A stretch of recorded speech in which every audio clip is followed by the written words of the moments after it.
It was a moonlit night.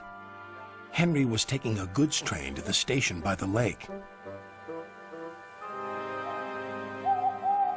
"Whenever that owl hoots, a mist rolls in," murmured Edward. "There's a legend that when the mist's about, there's a ghost about too. Take care on the old line, Henry."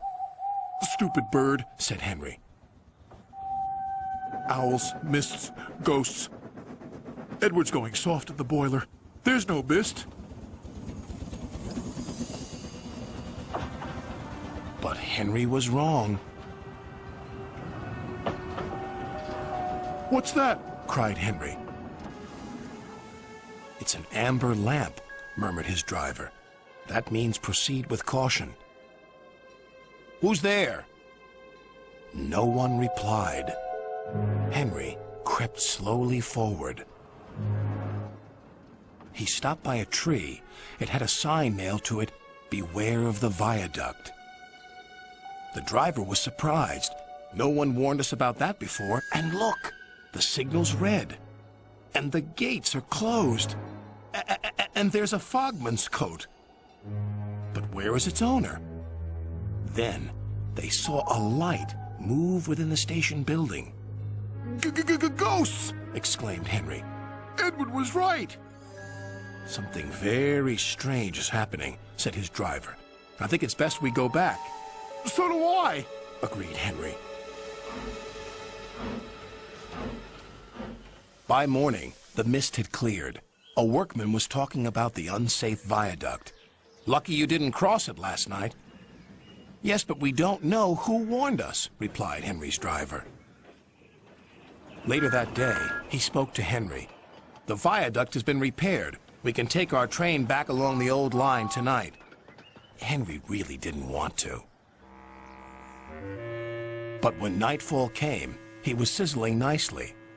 Suddenly, an owl hooted, and then Gordon thundered by. "Oh, look, Henry's spooked," said a freight car. "Be quiet," snapped Henry. "I'm not scared." But he was.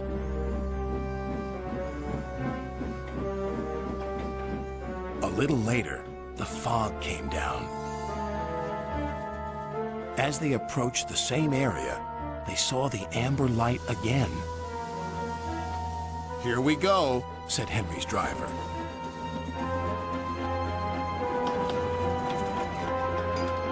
Then, unknown to Henry, the gates mysteriously closed by themselves, and the signal went red.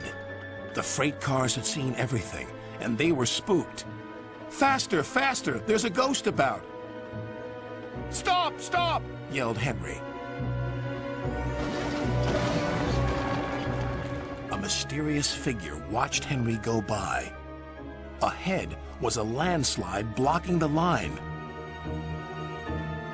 Henry braked hard, but the freight cars hit some of the rubble and plunged into the ravine.